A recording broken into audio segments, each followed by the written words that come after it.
C'est la différence entre avoir des rêves ou avoir des objectifs. Parce qu'on a tous des rêves d'enfant ou on a tous le rêve de voler ou de se dire, voilà, moi je voudrais faire ça dans ma vie. Mais est-ce que ça reste un rêve ou est-ce que ça devient un réel objectif?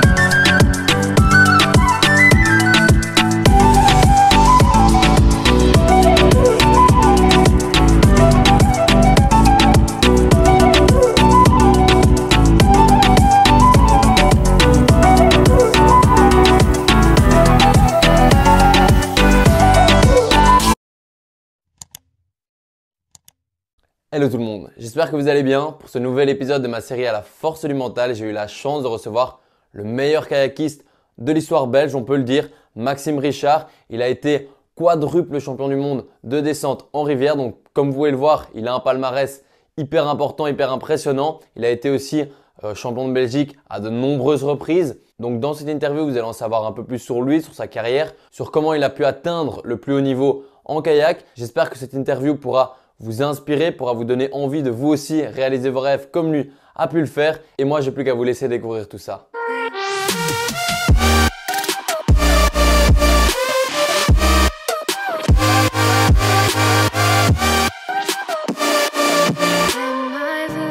Je m'appelle Maxime Richard, j'ai 32 ans, je fais du canoë-kayak en compétition depuis plus de 20 ans maintenant et sur le circuit pro depuis 2006. J'ai participé aux Jeux Olympiques à Londres en K1 200 mètres, donc la discipline monoplace sur la distance courte, la distance sprint. Et je suis 4 fois champion du monde en descente de rivière. Je m'entraîne du côté de Dinan, majoritairement sur la Lesse et sur la Meuse quand je suis en Belgique. Et bien sûr, pas mal de stages à l'étranger, de compétitions, de voyages, etc. Mhm. Et pourquoi avoir choisi le kayak? Comment ça arrivé? Alors, le kayak, c'est arrivé assez naturellement parce que c'est un sport de famille. Mon grand-père en faisait, mon papa en a fait. Et donc, dès qu'on partait en vacances, quand j'étais tout gamin, il y avait toujours un kayak ou il y avait toujours un lac ou une rivière juste à côté.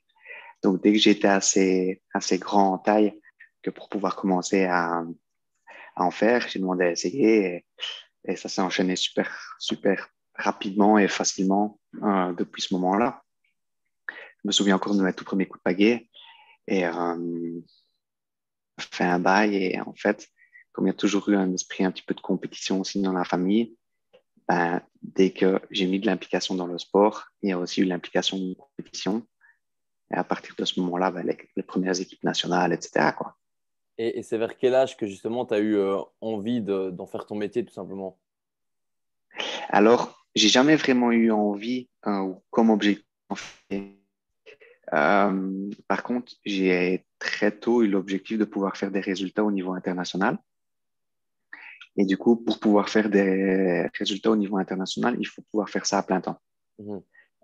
Donc, on a eu des solutions avec la fédération parce que j'avais des bons résultats en tant que junior et j'ai pu confirmer en première année senior. Donc, il y a eu un contrat à la clé grâce à la DEPS via la fédération de kayak. Et, donc, à partir de ce moment-là, j'ai pu passer pro, ne faire plus que ça, me concentrer là-dessus. Je faisais encore un petit peu des cours du soir pour valider un diplôme, mais c'était pas un objectif en soi de devenir un professionnel, mais c'était plus une nécessité pour réussir à valider les objectifs qu'on se mettait. Mhm. Et est-ce que Et ça, justement, c'est arrivé super tôt. ouais. Et est-ce que justement ton entourage t'a soutenu? Bon, tu m'as dit qu'ils faisaient du kayak, donc probablement que oui, mais ils t'ont soutenu à te diriger vers le professionnalisme dans le kayak euh, au détriment de tes études ou... Alors, papa m'a toujours entraîné. Et donc, euh, papa connaît mon caractère, connaissait mes objectifs. Et donc, en tant qu'entraîneur, il a tout fait pour que je puisse réaliser mes objectifs. Euh, Maintenant, ils ne m'ont pas poussé dans une direction ou dans une autre, mais ils ne m'ont pas freiné non plus. Donc, je veux dire, ça fonctionnait pas trop mal à l'école. J'aurais peut-être pu faire des études, mais c'est pas ça qui allait me rendre heureux. Ils l'ont compris, ils l'ont accepté. Mais il n'y a pas vraiment eu de frein ou d'accélérateur par rapport à tout ça. Ça a été une décision qui venait un petit peu de moi et ils l'ont soutenu, ils l'ont accepté. Mhm. Top, du coup. Ça te met dans de bonnes conditions, quoi. Ouais, ouais, ça c'est hyper, hyper important. Je pense que c'est une énorme chance déjà d'avoir un entraîneur, un père entraîneur dans la famille, enfin voilà, avoir ça à la maison et aussi quelqu'un qui fait ça super bien et une famille super compréhensive par rapport aux objectifs de vie parce que ça reste du sport, c'est pas quelque chose qui va payer les factures toute une vie. Et je pense que on n'a peut-être pas tous la chance d'avoir des gens autour de soi aussi compréhensifs par rapport à une passion, puisqu'à la Mhm. base, ça reste quand même juste ça. Ouais, ouais, non, clairement, clairement. Et tu dirais que c'est quoi les sacrifices ou les obstacles que tu as rencontrés jusqu'à maintenant, tout au long de ta carrière? Alors, ben, les obstacles, il y en a eu beaucoup. Les sacrifices, il y en a beaucoup aussi, mais les sacrifices, moi, j'ai toujours vu ça plus comme des choix que vraiment des sacrifices. Genre, la première période un petit peu difficile, c'est quand on a 16-17 ans que les copains commencent à faire un petit peu la fête le vendredi ou le samedi et que nous, on a entraînement super tôt le samedi matin et qu'on a compétition le dimanche et que du coup, tout le week-end, on dit, ben non, voilà, je vais au sport, j'ai le sport, etc. Donc ça, je pense que c'est une première période un peu difficile. La deuxième période un peu difficile, ben, c'est la sortie d'école au secondaire, parce que là, on doit faire un peu des choix. Est-ce qu'on va à l'UNIF? Est-ce qu'on commence à bosser? Est-ce que, voilà, il faut théoriquement rentrer dans la vie un petit peu plus active? Mais toutes les étapes de vie qui ont été un petit peu difficiles, hormis les blessures, moi, j'ai pas vraiment vécu ça comme des sacrifices, même si c'en est, mais plus par des choix. C'est-à-dire, on m'a jamais obligé à m'entraîner, on m'a jamais obligé à ne pas faire la fête le samedi soir. C'est moi qui choisissais de pas le faire. Mhm. Donc, il y a des moments où c'est un petit peu plus difficile à assumer, mais ça reste des choix. Ça reste Ouais, des choix personnels. ok. Et Le j'aimerais. côté, le côté blessure, ça, voilà, c'est Ouais. un petit peu différent. Là, c'est plus mentalement qu'il faut réussir à le gérer parce que du jour au lendemain, on ne peut plus faire ce qui nous donne de l'énergie, ce qui nous motive et qu'on ne sait pas pendant combien de temps ça va durer, etc. Voilà, là, il faut réussir à être bien entouré mentalement ou à se détacher un petit peu de ça que pour ne pas devenir complètement cinglé. Ouais. Et est-ce que tu as, je ne sais pas si tu as déjà eu des grosses blessures, mais peut-être si tu en as déjà eu, est-ce qu'il y a des moments où tu as eu envie de tout arrêter parce que soit tu avais eu trop de blessures ou soit un trop plein d'entraînement et tout ça, ou tu as toujours été focus à fond dans ton domaine? Alors, j'ai eu deux périodes à blessures un petit peu plus compliquées. En 2009, ça, j'étais encore assez jeune. J'ai eu des gros soucis à l'épaule droite, avec mon épaule qui culait vraiment, et donc des problèmes de tendinite à répétition juste avant les objectifs de l'année, etc. Donc ça, c'était un peu difficile. Et là, à ce moment-là, ben, j'étais pas champion du monde. J'avais fait quelques résultats, mais j'avais rien confirmé au niveau senior. Donc là, il n'était pas du tout question d'abandonner le projet. Après, en 2016, enfin fin 2016, j'ai dû être opéré des deux bras, des avant-bras, syndrome des loges. Ah, Et là, j'avais déjà fait des gros résultats. Je commençais, enfin, j'étais pas vieux, j'avais 28 ans, mais c'est tout doucement un petit peu vieillissant. Et psychologiquement, ça a été un petit peu plus dur de se dire, bon, à la base, je partais pour 6 semaines de rééducation. Et les 6 semaines, elles se sont transformées en presque 22 mois. wow. Donc, ça a été vraiment long, ça a été vraiment difficile. Mais quoi qu'il arrive, voilà, une fois de plus, j'ai fait le choix d'essayer de rester dans ce domaine-là parce que je pense que c'est ce que je fais le mieux pour le moment dans la vie. Et, ouais, ça a été long, ça a été difficile. Je me suis posé pas mal de questions, mais quoi qu'il arrive, la passion pour le moment, elle est quand même toujours assez forte pour faire en sorte que je mette toujours les fesses dans mon bateau et de préparer un objectif. Bah ouais, parce que 22 mois, c'est pas tout le monde qui aurait continué dans ce sport. Donc, Ouais, c'est long. Ouais, c'était long. C'était vraiment long. Et 22 mois avec des phases où ça va et on se dit, OK, ça y est, c'est reparti, c'est derrière moi. Et en fait, non. Donc, ouais, ça faisait beaucoup yo-yo au niveau du mental et au niveau de l'implication. ouais, je me doute.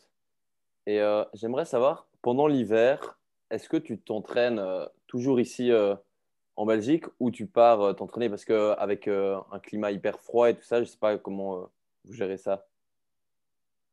Alors, habituellement, je pars quasiment tout le temps au mois de février, parce que le mois de février, c'est un mois parmi les plus froids, pour trouver des conditions un petit peu plus sympas. Donc, aller en Australie ou je suis déjà allé pas mal de fois aussi en Californie pour faire des gros blocs de volume là-bas. Ici, cette année-ci, ben, c'est un peu différent parce qu'il y a les problématiques de voyage. Mhm. Même si moi, c'est professionnel et donc que je pourrais le justifier, c'est aussi un petit peu différent parce qu'avec ma copine, on a un petit bout de 4 mois et demi et que Félicitations. du coup, ben, merci, et que du coup, j'ai plus envie de partir des trop longues périodes, Mhm. surtout maintenant qu'il est vraiment petit. Donc, voilà, habituellement, ouais, on va à l'étranger, on va chercher des conditions d'entraînement un petit peu meilleures pour couper un peu l'hiver. Mais cette année-ci, je suis plus resté à la maison. Mhm.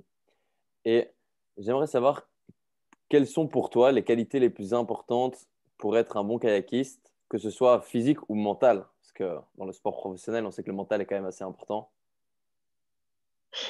Alors, les qualités physiques, ça se travaille. Donc, je pense que le plus important par rapport à tout ça, ça reste le mental. Ça reste vraiment la motivation, la passion, parce que c'est ça qui est moteur. Maintenant, si on fait 1,65 m et qu'on veut faire du basket à haut niveau, ben, c'est un petit peu plus compliqué. Donc voilà, il faut quand même un petit peu de prédisposition physique liée au sport. Mais à partir de ce moment-là, c'est la motivation qui reste le plus important. Il y a aussi un petit peu une question de localisation. C'est-à-dire que ouais, si on habite en Belgique et qu'on veut faire du ski ou du snowboard, il y en a qui y arrivent. Hein. C'est possible ce qu'il fait très bien ou art marchand, mais c'est quand même un petit peu plus compliqué que d'autres sports. Donc, voilà, je pense que le plus important par rapport à ça, c'est de pouvoir se rendre compte de ses prédispositions physiques et de savoir si elles sont adaptées au sport, si on veut le faire dans l'objectif de faire du très haut niveau. Et à partir de ce moment-là, c'est juste une question mentale. C'est vraiment juste une question mentale. Et justement, ton mental, est-ce que tu le travailles via des livres ou avec un coach spécialisé dans ça ou tu l'as toujours eu Alors, ça m'a toujours assez intéressé. Donc, j'ai souvent, je suis souvent renseigné ou intéressé un petit peu à cette préparation-là, puisque je viens de le dire, c'est vraiment la tête qui est motrice, pardon. Par contre, j'ai pas travaillé avec un préparateur mental ou un coach mental ou un psychologue du sport, si on peut dire ça comme ça. Mais je pense que c'est quelque chose que j'aurais vraiment dû faire les périodes où c'était un petit peu plus compliqué. Mhm. Je m'auto-gérais, mais il y a un moment où j'aurais dû demander de l'aide à quelqu'un par rapport à ça. Et donc maintenant, quand je suis un petit peu avec les jeunes ou les juniors, moins de 23 ans, etc., aussi grâce au statut de l'ADEPS et des cellules d'encadrement qu'on a, je pousse vraiment tout le monde à le faire parce que c'est hyper important que, comme je viens de le dire, c'est moteur et Mhm. que si ça va pas ici, bah, ça, c'est pas les, dans les autres domaines. Donc, voilà, je l'ai pas vraiment fait. Je l'ai fait moi-même, mais j'aurais dû, Mhm. vraiment. Ouais. Ouais, on sait que le mental, c'est quand même, surtout à haut niveau, une majeure partie du travail. Ouais, voilà, se sentir bien, se sentir serein par rapport à ses choix, être en confiance, toutes ces choses-là, c'est hyper important. C'est la base. On peut Mhm. s'entraîner tant qu'on veut. Si ça marche pas en haut, ça marchera pas, ça marche, les connexions ne seront pas. Mhm. Et quelles ont été tes sensations quand tu es allé aux Jeux Olympiques et aussi quand tu gagnes des championnats du monde? C'est quoi tes sensations? Peut-être ce ne sont pas les mêmes, mais Alors voilà, ouais, elles sont complètement différentes. dans le sens où moi, j'ai évolué dans un sport qui n'est pas un sport olympique à la base. Je viens de la descente de rivière et la descente de rivière, elle n'est pas olympique. Donc, pour moi, aller aux Jeux, c'était super sympa, mais c'était pas, waouh, c'était pas mon rêve de gosse de participer aux Jeux olympiques. Et donc, à partir du moment où c'était aller aux Jeux olympiques, c'était dans le but de pouvoir faire un résultat. Et ici, en 2012, l'objectif, il était sur une finale A, donc les 8 premiers. Et l'objectif a pas été rempli. Je finis 12e. Mon sentiment par rapport aux Jeux olympiques, c'est que voilà, c'est un bel événement. C'est le rêve de beaucoup d'athlètes. C'était pas spécialement le mien. Euh, et il y a une petite déception par rapport à l'objectif sportif derrière tout ça. Mhm. Maintenant, voilà, toute ma famille était là pour venir voir la compétition. La ville avait organisé un bus. C'était génial, hein, c'était génial. Mais le sentiment n'est pas spécialement le plus positif de ma carrière que du contraire. Et par rapport au championnat du monde, bah là, c'est complètement différent parce que ça, c'était vraiment mon rêve de gosse, de devenir un jour champion du monde. Donc, la première fois, on se sent vraiment relâché par rapport à ça. Le fait de se dire, voilà, ça y est, ça fait 15 ans que je prépare ça et je l'ai. J'ai ma médaille. Quoi qu'il arrive, j'aurais été champion du monde. Et sur la compétition en elle-même, c'est un sentiment un sentiment de lenteur, un sentiment de décomposition vraiment super spécifique par Mhm. rapport à la distance du sprint. Et enfin, c'est un petit peu dur à expliquer, mais comme si tout se passait au ralenti, Ouais. que les sensations sont bonnes, que la technique se met en place, qu'on gère le bateau à 100%, et il faut pouvoir faire tout ça pour décrocher une médaille. Et quand on passe la ligne arrivée et qu'on voit le chrono qui dit que voilà, ça le fait, c'est plutôt pas mal, et qu'en plus les sensations étaient bonnes, à ce moment-là, c'est hyper particulier. Surtout quand tu gagnes 3 fois en plus après. Ouais, voilà, c'est le Ouais. but c'est le fait de pouvoir réaliser son objectif et puis après pouvoir le confirmer. Et parfois, au final, le confirmer, c'est encore plus compliqué de le faire la première fois. Mais Ouais. ça a tout son sens. Ouais. Et tu dirais que c'est quoi la chose la plus dure en tant qu'athlète? Ah, la chose là aussi, c'est probablement le côté famille, le côté social, dans le sens où ben, on n'est pas souvent à la maison ou quand on est à la maison, on est à moitié à la maison. On est fort pris par les entraînements. Donc, on ne voit pas toujours beaucoup la famille. On n'a pas toujours suffisamment le temps ou le temps qu'on voudrait à dédier à nos proches. Donc ça, c'est parfois un petit peu compliqué à gérer. Mais, mais une fois de plus, ça reste des choix. Et moi, j'ai la chance que les gens autour de moi le comprennent et me soutiennent par rapport à ça. Mais il y a des moments où voilà, c'est un petit peu dur. Ouais, je me doute. Et j'aimerais avoir ton avis sur le talent. Est-ce que tu penses que ça existe? Ça n'existe pas? Si c'est suffisant pour atteindre le plus haut niveau? Un peu ton avis là-dessus. Alors, bien sûr qu'il y a des athlètes qui ont des prédispositions par rapport à certains sports. Euh, maintenant, on est tous quelqu'un où on se dit, oh, ah, lui, c'est un talent techniquement propre, alors que ça fait pas très longtemps qu'il s'est impliqué dans le sport, où il a un toucher de ballon qui est exceptionnel, ce genre de choses-là. Mais moi, j'ai toujours considéré que c'est peut-être pas suffisant. C'est suffisant peut-être pour un bon niveau national, mais ce sera jamais suffisant pour avoir un niveau international. Quoi qu'il arrive, même les gens les plus talentueux, pour arriver au sommet, ils doivent bosser, bosser. Mhm. Et, euh, et c'est sûr que un petit peu plus facile peut-être à la base, mais ce sera jamais suffisant pour les objectifs internationaux, ça c'est sûr. Ouais. C'est ce qui revient souvent comme Mais réponse. ouais, peu importe le sport, même un sport un petit peu moins physique, sur lequel on peut compenser un petit peu, ce sera, on est, on est en 2020, le sport a tellement évolué d'une manière globale et c'est tellement professionnalisé que quoi qu'il arrive, c'est plus Ouais, suffisant, c'est sûr. ouais, non, clairement. Et j'aimerais savoir, selon toi, qu'est-ce qui va faire la différence entre deux personnes et une qui va justement réussir au plus haut niveau et une qui va tout de même travailler, mais qui va justement pas réussir à avoir des médailles ou gagner des courses? Ouais. Alors, ça, c'est quelque chose, dont j'ai déjà parlé un petit peu avec les jeunes, etc., justement dans l'optique préparation mentale. Euh, pour moi, il y a trois catégories d'athlètes. Si on prend un athlète qui fait du 400 mètres, par exemple, et qui a l'habitude de courir, on va dire, déjà hyper vite en 46 secondes, son 400, ben, il va y avoir trois athlètes qui ont les mêmes types d'entraînement, les mêmes prédispositions, etc. Et jour de compétition, il y en a un qui va courir en 47 parce que, il est trop stressé.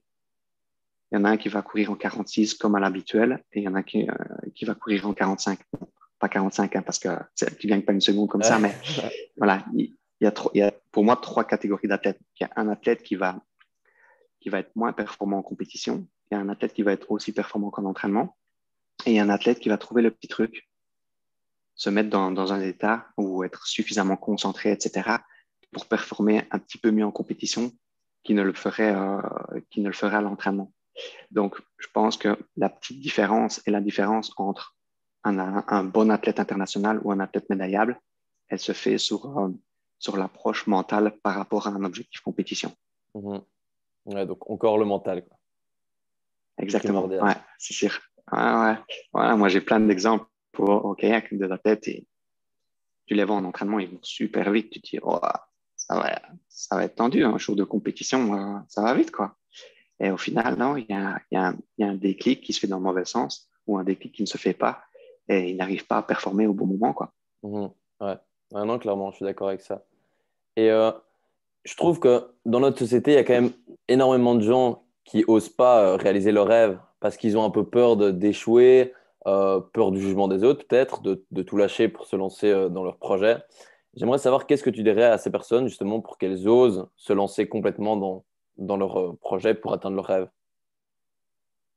Au niveau sportif ou vraiment d'une manière globale? Au niveau sportif ou même dans la vie de tous les jours, quelqu'un qui oserait pas et du coup, elle préfère aller sur des études et viser un peu la sécurité, quoi. Ouais.